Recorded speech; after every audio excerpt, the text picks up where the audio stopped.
is mystical. Rhythm is spiritual. Rhythm is powerful. It has coexisted with mankind since the dawn of time. There are large rhythmic cycles like the change of the seasons, the orbit of the earth around the sun, the swelling of the sea, and there are smaller rhythmic cycles like the life of a tree, the life of a person, the sun rising and setting, and even smaller cycles again like a baby's rapid heartbeat or an adult's slower heartbeat, the barking of a dog or the clapping of hands. Everything has a rhythm to it, and it's what lets us know we are alive. As drummers, we are chosen as vessels to keep rhythm important, to make people's bodies move, to spread joy, fear, create tension, keep time, and most importantly, to make music feel good. The power of rhythm is not to be taken lightly by anyone who ventures down its rhythmic path. If you pick up the sticks, you should know there's a long journey ahead of you. Rhythm is a living thing, and it is embedded deep into our DNA, everyone's DNA.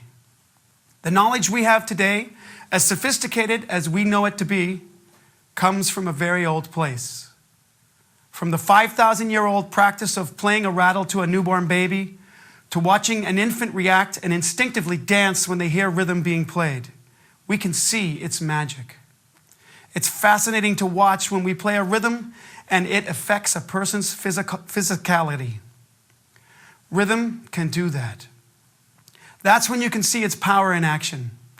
That is when you understand why we play the drums. It is a gift, and a gift that we give to everyone who joins in the rhythmic cycle and connects on a deep level to what we do. It is our passion. It is our goal. It is our life.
That was fantastic. Thank you, Jared. Great. Thank you. Ladies and gentlemen, Mark Kelso. Hi, everybody. Before we get started, that was fantastic. Do you mind just telling everyone a little bit about yourself, where you're from originally? Okay, sure. Kelso's a Scottish name, but I was born in Northern Ireland in Belfast. I came to Canada with my parents when I was 9 years old and pretty much grew up in Toronto.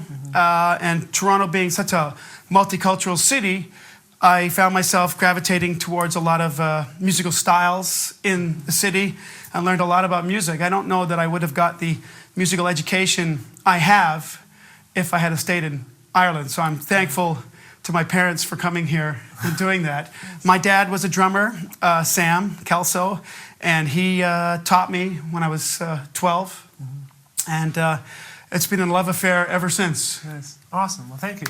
I really think you're like one of the underrated drummers. Not to saying you're not rated really high in my books, but it's amazing that I don't think enough people know about you, all of your kind of philosophies for this instrument. I know everyone got a taste of it before the lesson started, that's something you wrote this morning. This morning. Yeah, I was inspired by doing this. I thought I want to say something about rhythm. Yeah, and so you guys and girls are in for a real treat today. This lesson is going to be incredible. Some of the stuff that Mark has to share is just great. Now, one of the things I do want to mention is he just is releasing a DVD, and you're accepting pre-orders now, but it'll be fully released on your website. Yeah, it'll be ready very shortly, a couple of weeks. So if you check out groovydrums.com, that's groovy with no E, Y.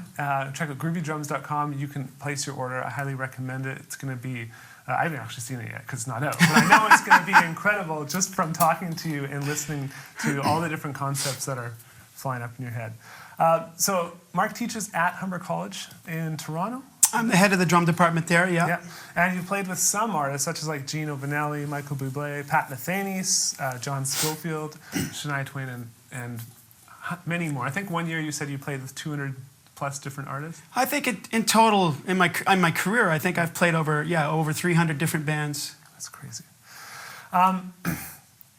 Now, with the new DVD you have coming out, as well as this great CD, now that song was The Jazz Exiles, which is from The Jazz Exiles CD, and that's actually the theme song. Yeah, it's our theme song, yeah. And you'll be playing 2 more throughout this lesson.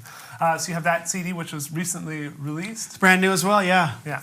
So what we're going to do is we want to give away 1 copy of the DVD. Awesome. And 1 copy of the CD. And so you guys know the drill is once this video gets onto YouTube, just leave a comment below the YouTube lesson telling us what your favorite part of the lesson is. It's not going to be that hard to find a favorite part. If you have one. It won't be that hard. But tell us your favorite part of the lesson. It really helps us know what you really, really love about the lessons.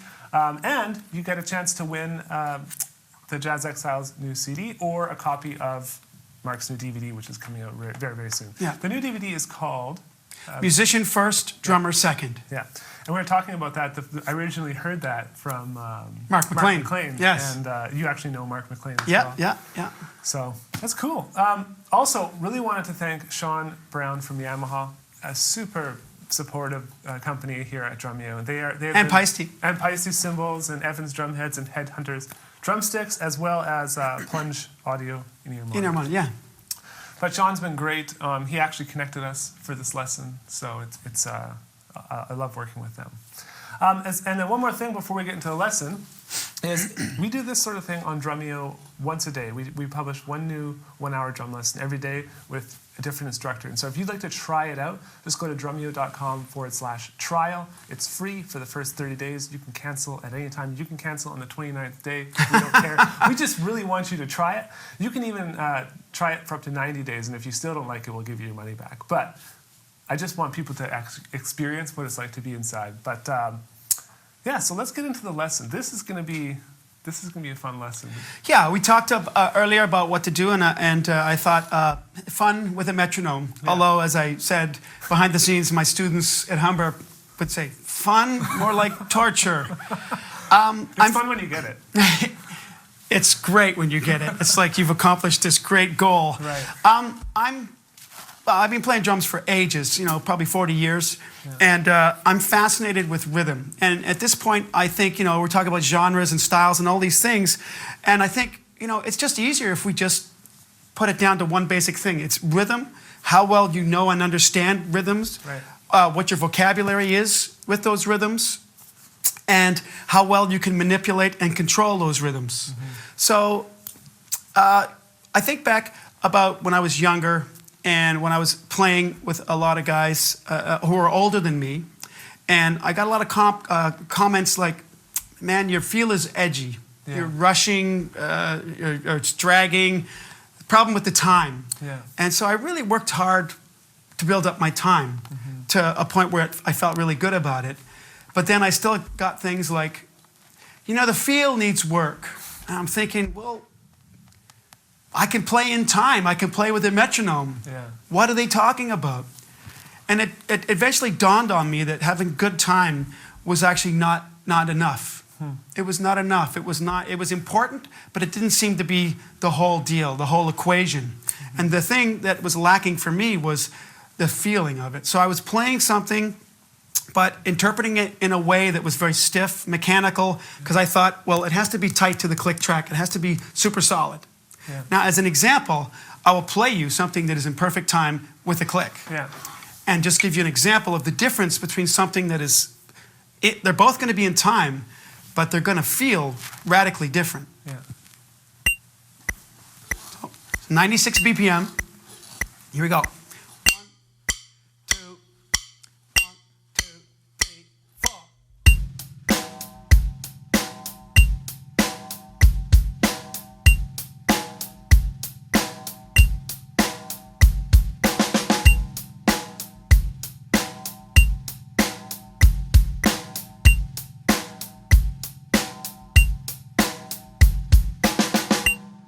Okay, so that's in time, but does it make you want to get up and, you know, shake your thing and move your body? No. So if I play that same groove, but I'm thinking about the way it feels more than keeping it in solid time, it has a whole different sound to it. 2, and 1, 2, 3, 4.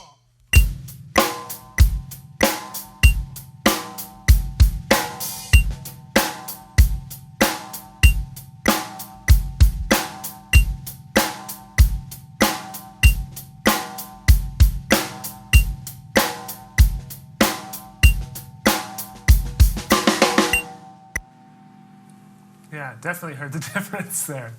Which one makes you want to shake your head? Which one affects your physicality more? Yeah, definitely the second one. Number 2, why? I thought it felt more human to me. The first one felt very, very like... Very stiff, very rigid, very metronomic. Yeah, no texture, so just like flatline. Right. Now what I did there is, even though the tempos were identical, they're both at the same tempo, the way I approached it was radically different in my conception. I thought, the first one I felt, I actually had to force myself to play really rigid and stiff and very metronomic. The second one is like, I want to relax and lay back. Lay back. That's something I heard all my life growing up, and it was like, you know, I talked to older musicians, like, you know, so how do I lay back? I don't understand. You guys are telling me this. And most of the time I got this answer, hey man, if you have to ask. Right? So now I feel stupid, and I didn't get my question answered, but it's a very hard thing to describe. So when we talk about time feel, if this is the center of the quarter note, there are ways where we can play. There's 3 ways to approach this that we look and we term in music. Ahead of the beat, which is someone who feels music slightly ahead and rushed or slightly anxious. This is very common in younger players, and something that I had to fight a lot myself when I was quite young. Because you have a lot of energy, and it's like you almost can't control it. You just are so excited to play that you get this sense of urgency and excitement. Then the second one is the terminology of being down the middle or in the center, where you line up with the click track and you're locking it down the middle, sometimes referred to as nailing the click or burying the click. This is a really good one in the studio, and a real sort of preferable one where people should stay. The one that was the hardest for me, because it was the farthest away, was what we term behind the beat or laying back. So what I did there in that second example was I consciously made the decision to lay back a little bit on the beat. And so I started experimenting with these feels so that I could understand the 3 different placements of the beat and then control them at will so that I had control over the rhythm that I was playing and the placement so that in any given situation I was able to adjust to different musicians or playing in a studio with click tracks. Now a funny thing happened and I started thinking about this. Is like, it was amazing how much room there was between one quarter note and the next quarter note. Yeah. It was actually fascinating. And I will demonstrate right now. Because the thing that, when I was young, people were saying, you got to lay back. I'm thinking, well, I didn't even know that my time field was on top or edgy until people started telling me. Yeah. And I thought, what am I going to do about this? So I started recording myself, listening to myself so I could hear it back and try and listen and try to understand. And I think I finally got the idea about groove and feel when I saw Bernard Purdie at a drum clinic, and then I heard Steve Gadd on a couple of records. And I was like, oh, that sounds really groovy and funky. I want to try and emulate that. And it started to strike me as where their placement of the time was laying back. So if I'm playing here, it's really good for young students to understand where their time feel is naturally, and if they have to adjust or adapt to change it. Again, people are working on time all the time, working 1, 2, 3, 4, keeping it in time, but it's not enough. You have to understand where your time feel is and where you sit in relation to that tempo. Yeah. So watch here, I'll play the same thing, 96 BPM again, and I'm going to move around. The tempo will still remain the same. It's never moving, so the click in my headphones never changes, but where my relationship to it is going to drastically change, and you can see how it affects the way things sound. You'll hear it sound more groovy on the backside, tighter in the middle, and not so tight, a little bit distorted on the front end. Here we go. So you can listen and you can hear me move around. 1, 2, 3, 4.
Now you can't hear the click. Can you hear the click? Oh yeah. Oh, you can hear it. Okay, great. Yeah.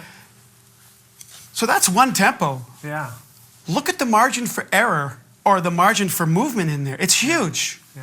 Right? I mean, it can be subtle, but there I'm doing kind of an extreme example so that the people can hear it and go, that sounds like me. or, oh, I want to sound like that. Right. You know, just so people can hear the difference. Because, as I said, when I was younger, it was very difficult for me to understand this concept of ahead, behind, or down the center.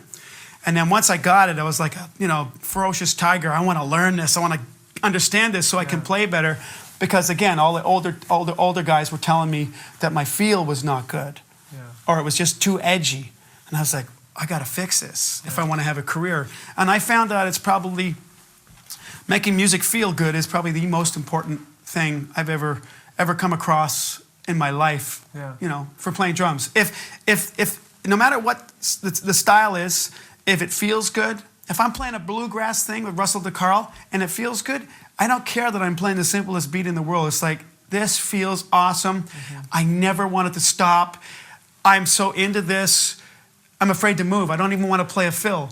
The whole point is to serve the music and really get inside, making it feel good. And when you look around and everybody's smiling, there's a joy in that is indescribable. And you just come away from the gig feeling like this was the greatest experience of my life. Yeah, that's cool. So sorry. Oh, sorry. When it comes to the different tempos, you're saying that was just one tempo. That's just one tempo. Is it something you went to like really slow at like 60, 50 beats per minute and practiced at that tempo, trying to like move or have that awareness, and then again really fast, like at 180? Or? Well, I think for the purpose of demonstrations for my students, I keep it in the 96, 80, like 80 to 100, just so they can sort of hear it.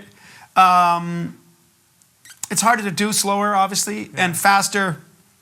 There's less room the notes are tighter together, so it's less obvious. Yeah. And sometimes when it's faster, they want that excitement anyway. Yeah. But it makes such a huge difference on the feel of music. Like, why don't I play a groove with a tune and give you an example here. If I play something and I'll play in the pocket and you'll hear me come out of the pocket going ahead or laying back, you hear, wow, it doesn't sound good, or that's where it sounds good. You're looking for that spot in between all those areas where you can lock in and make something feel good.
Definitely hear the difference coming in.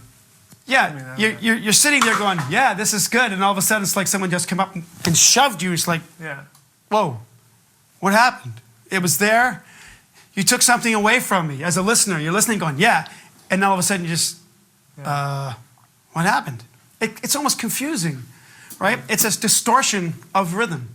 When things line up, it's almost like they get out of sync. Well, they do get out of sync, but it's like nothing makes sense. The whole mix of the song, everything sounds bizarre. Yeah.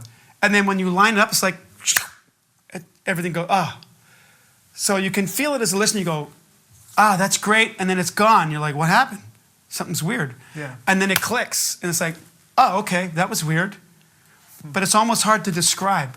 So in looking at this, I thought, how on earth can I what's a good exercise to make me try and sit back on the time? How can I work with this metronome and understand laying back and getting ahead? How can I control it and try and hold it back? And I came up with this idea of what I would call metronomic displacement. Most people, they use the metronome as, I don't want to say a boat anchor, but it's kind of what it is. If it's always on downbeats, on 1, 2, 3, 4, a couple of things can happen. It can function like a big boat anchor, and in that you can play to it, but what happens when you take that away? And it's not on the gig and you're playing with other guys. Do you miss that sensation of it controlling the time? Right? Because it can take over and you can sort of follow. Drummers have to lead. Right? They have to lead the rhythm and be powerful in their conviction and their control. You take that away, you have a weak drummer, then nothing feels centered, nothing feels strong, and people are floundering, going, wow, it's all over the place. Yeah. So we have to be solid. So I thought, why don't we take the metronome away and put it on weaker beats so that we own the downbeats. We own those downbeats. And a funny thing happened. I found that when I started doing this, I was all over the place going, man, I am like losing it. Yeah. Which of course I took that to mean challenge. I need to get this down because I can't do it or I'm having trouble with it. And I'm of the personality that I hate when I can't do something. So I started to work on it and shed it. And first of all, I just went simple on the offbeats, on the upbeats or the eighth notes. So for that, you know, we go here. So, you know, normally we're always going to hear, one, two, we practice like this. Yeah. Now I like to hear it as this. 1, 2, 3, 4.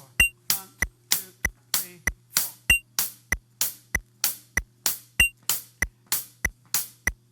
And what that does, it all of a sudden solidifies my quarter notes because it's playing the subdivision. 1, and 2, and 3, and 4. So I know by listening to ga, ga, ga, ga, ga, I start to hear where my placement is. And when you do that, you can discover really quickly if it feels awkward because you're getting ahead. The most common thing in these exercises is people rush and they drop beats, A, because they can't control their time, and B, because they feel the tug of the anchor, the boat anchor pulling them back. I would do a fill and I'd come back and I'd be right back on the one again. Happens to my students all the time. They're like, what happened? I said, you dropped a 16th note. Yeah. I did? How? It's just we're so trained to do that. So we're trying to open the mind to getting rid of that boat anchor. Click. So now, here, I'll show you some experimenting on the and. Okay. Getting in is always the hardest part. But once you're in, it's a lot of fun.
Now, that sounded great. Oh, thank you, thank you. You sound surprised. No, it sounds great. I'm just taking it all in, man. Now, for me, this is way more fun. Yeah. Because now the rhythmic element of the click takes on a whole new light in that it feels like I'm playing with someone else. When the click's on the downbeat, I think after a while it can become quite boring, quite mundane, and so this way for me changed it up. And because it's playing rhythmic, it's playing the upbeats, but also there's an accent on beat 4. 1, 2, 3, ga, 2, 2, ga. I start to play with that, and you heard me start to move around it, and it became like a second rhythmic melody against what I'm playing. Yeah. And I started to move my thing around with it. So instead of the me and the click being like this, now the concept is me and the click are like this. And its rhythm works with my rhythm, and we go in conjunction to make a really solid, powerful rhythm together. Yeah. So man and machine are working together to create this powerful thing.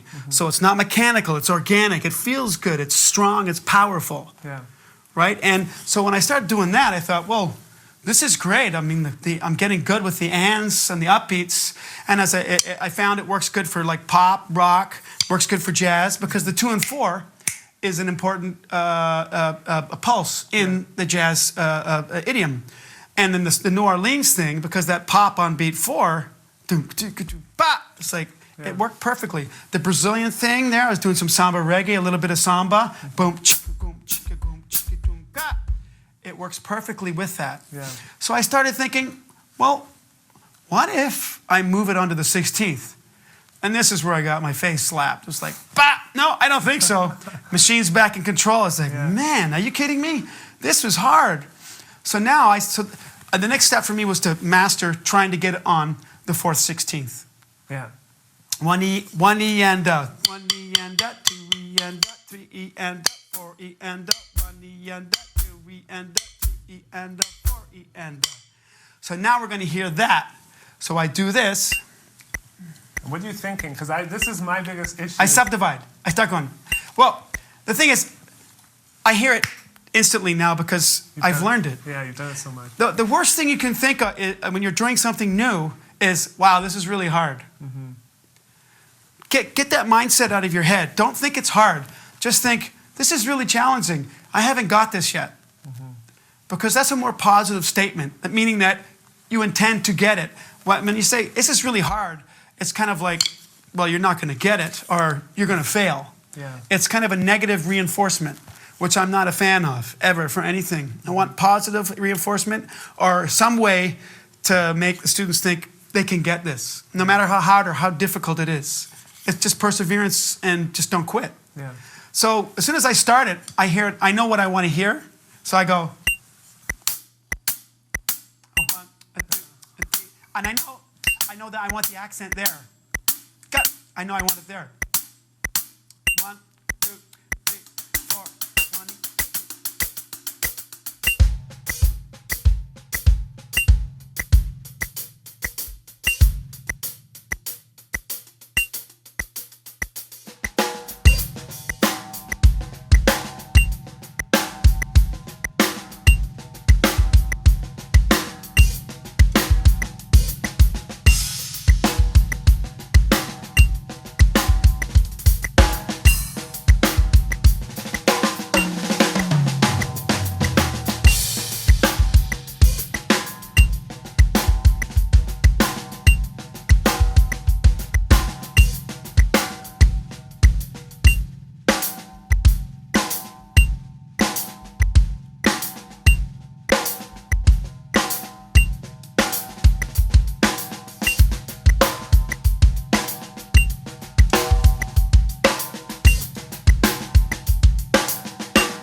sounds so cool. Like it's really fun. When you're playing, and when you were playing on it, you were actually off. Exactly. Yeah.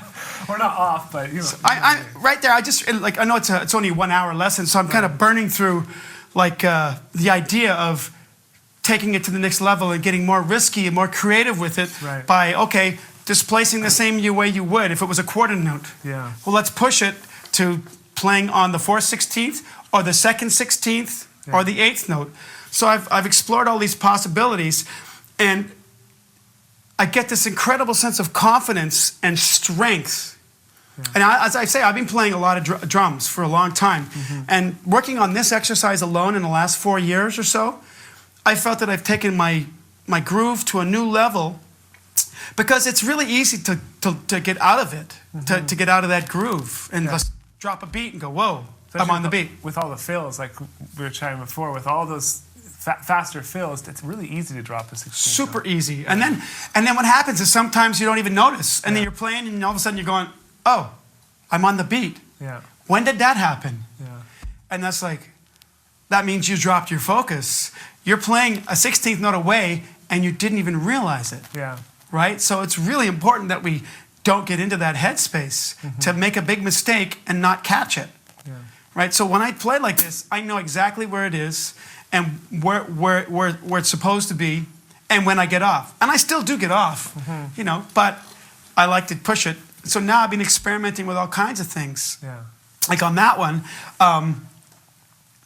I can take out the quarter note, so I just get the accent.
So that's a lot of practice.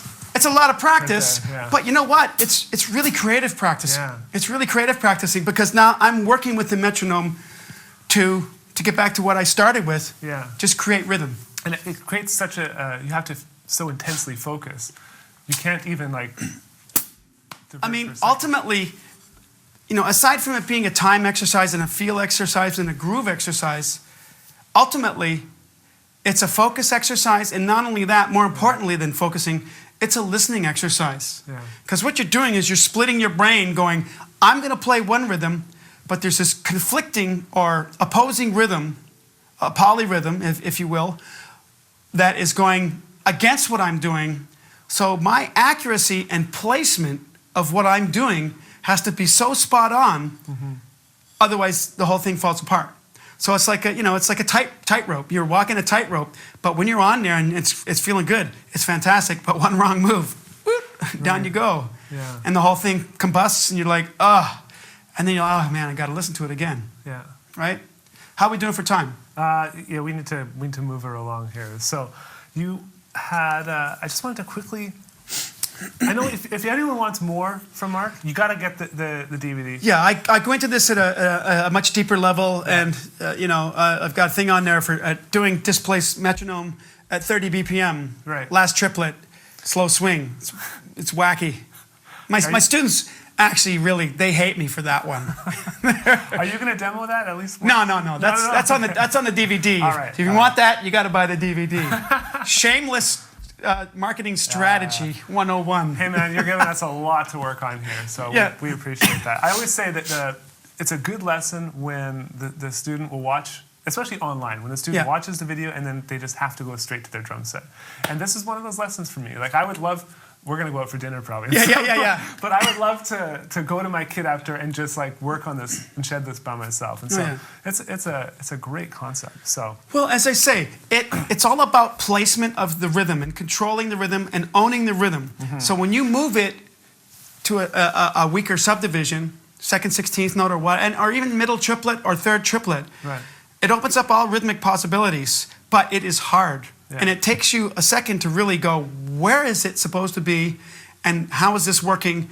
And then how does it work with me? So it's a long process. So I just urge anybody who's trying this, do not give up. Don't go, oh, this is too hard. It's not too hard. You just got to work on it. Just keep going, keep pushing yourself so that you get it, because you'll have an incredible sense of accomplishment and satisfaction once you get it down. You go, hey, I can do it. And then that gives you more confidence. And then it's like, let me try that little polyrhythmic thing he did. Because you noticed I was doing like a superimposed metric modulation on the 4th 16th. Right? And you got, people, my students look at me like, what are you doing? You're devising more ways to punish us? I said, no, I'm enjoying this. It's actually fun. Now, as I said, when I started, it was really hard. But 4 years in, now it's really fun. And I don't fear it. I'm confident, but I understand, I feel creative when I do that, and it gives me ideas. So I'm not going, what am I going to do? I'm going, it's playing this. I don't take it. I play rhythms. I play less rhythms. I use just my feet. I use just my hands. I just play time. I take out the subdivisions and just have an accent. I mean, there's 15 ways to do it from one idea. I'm all about expanding one idea and taking that one idea and working with it as much as you possibly can so that you fulfill all the possibilities. Awesome. All right, man. Well, that's all the lesson time we have for today. So I hope you like this. Don't send me hate mail. If don't spam my website. If you go, man, I wish I'd never watched this episode. No way, man. You're torturing me. So you're going to play another song called Aquios, also from the CD The Jazz Exiles. Yes. And like I said earlier on in this video, if you'd like the chance to win a free copy of this, leave a comment below the YouTube lesson and tell us what your favorite part of this lesson is. You could also be entered to win a copy of his new DVD, Musician First, Drummer Second. Or you could just buy both of them too, which would be all right. So he's going to play the song, and after that we're going to take some questions. So if you're watching this live, there's the Submit a Question button right below the video player. Just go ahead and click that, enter your question in, and we'll get to those right after this song. Okay. I want to point out that I am doing these are play-along tracks from the record. And if you like them, I'm probably going to put them online as well. If people are looking for play-alongs, drum play-alongs, they'll be available probably in a week or so online. I have them with click, but these ones that I'm playing with, because I like to live dangerously, there's only a click in the count-in and the 4-bar drum break. The rest, I'm just listening to the music, because it trains me to just try and play like I was playing in a live setting, as opposed to listening to the click and not listening to the band. So here we go, Aquios.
That's great. Thank you.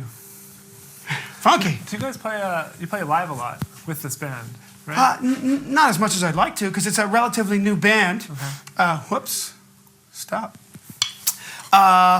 It's a brand new band. I had the idea 10 years ago, and then, or 11 years ago, and then my wife and I had our first kid, and that took priority. Yeah. And then teaching, I got the teaching job, started teaching, and before you know it, 10 years had passed, and I thought, I got to put my band together, because I had the name, the Jazz Exiles. I thought, I really liked that, and I knew I wanted Robbie Botosh on keyboards and Rich Brown on bass, and then I just had to figure out sax. I got Luis Dennis, fantastic saxophone player from Cuba, and then I was going to be a quartet, and then I liked one of my students at Humber, guitar player Joey Martell, so much in my ensemble. I added guitar in the band because he's funky, but he's also got that metal edge. It's a little, so I thought, let's bring a bit of the youth thing into this, because the rest of us are a little bit older. But it sort of follows the old mentorship program that Art Blakely was famous for, hiring young guys with the older guys, mix and match, and then Archie Aline and Norm Marshall Villeneuve, two very fine Canadian drummers. Archie sadly passed away there a little while ago. But those guys were legendary in Toronto for hiring hot young players and bringing them onto the scene and sort of breaking them through. And I always like that kind of mentorship idea. Now that I'm an older musician, because I was one of those younger guys coming in, now I'm on the flip side. So I want to bring the younger guys in and get them playing with older musicians. Awesome. Okay, so we've got quite a few questions. We'll get through as many as possible. Yes, no, maybe, 450 and 16. Well, the first question might use some of those. This is from Guy N.A.Z. Is it possible to get a copy of your opening dialogue?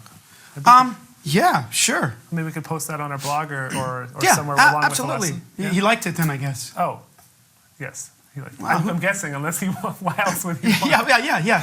Maybe he wanted to fix the punctuation errors and grammar. Yeah, absolutely. Awesome. Next one's from Kyle Drummer. Hi, Mark. You really teach in Toronto? That's a question mark. How would I be guided to the right path in order to go to percussion, university, or college? What other requirements would I need as a high school student? Thanks again. Oh, well, I mean, the easiest thing to do is go on to OCAS, the Ontario College Application Service online. Yeah. And you'll, for that works for Ontario, if you're on Ontario. Well, you can still go to the website. Right. And it gives you all the options for all the schools. And all the auditions are done through there. Okay. And usually most schools online have like an audition curriculum. I know for Humber, we have everything's posted online. You can see the requirements of what you have to learn. Yeah.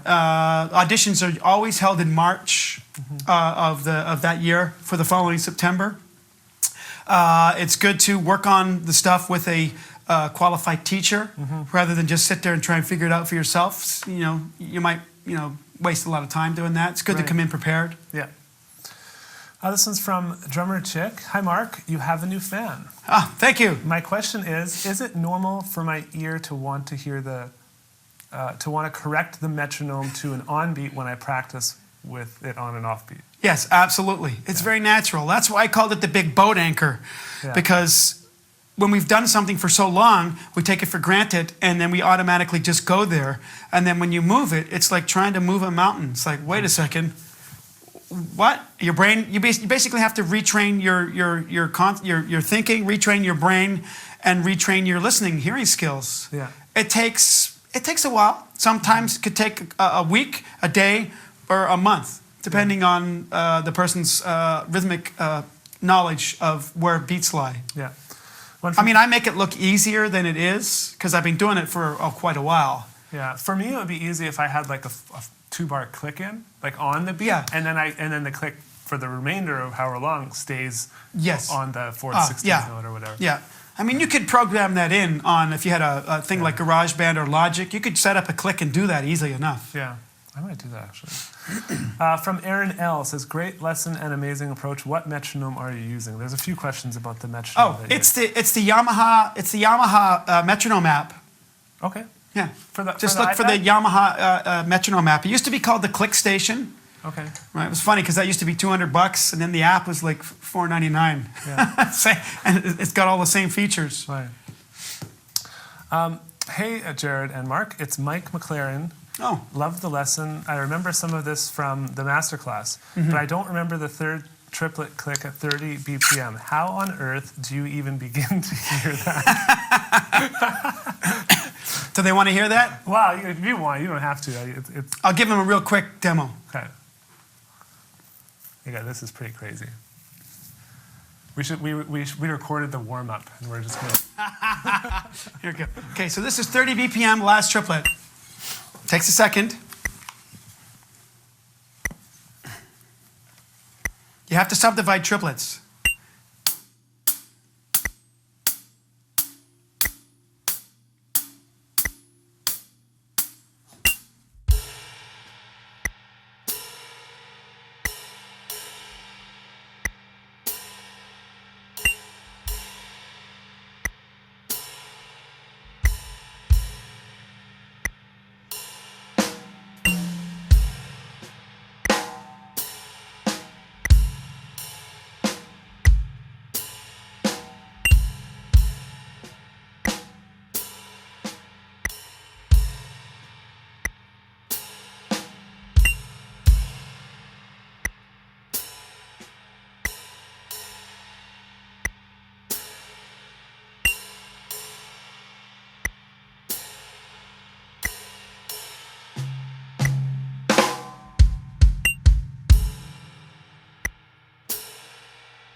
It's very calming. It's very calming, but when you first try to do it, it's a lot of anxiety. I don't think I'd be calm when I would be doing that. but you can get into an almost meditative state when you get it going. That's the beauty about that. Now I get why practicing slow is so important. Yeah. Cool. You'll see. I know Mike. He bought the DVD already. Okay. And I know when he sees that exercise, the grid, he's going to go, what? Yeah. It's nuts. One more question, and then we got another song that we're going to end the lesson with. So everyone stick around. And so last question is from John Gambita. Is it okay to hear a song playing along in our head as we play along with the metronome? Oh, always. It doesn't have to be a song. Like when I'm doing that, I'm thinking of melody or just some kind of rhythmic groove. I'm thinking maybe of a bass line, but it's always based on the subdivision that we're in. Yeah.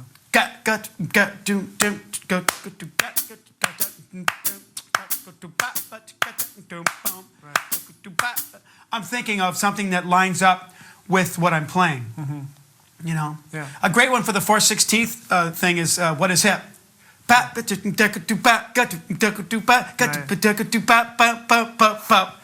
It fits perfectly in that grid. Yeah.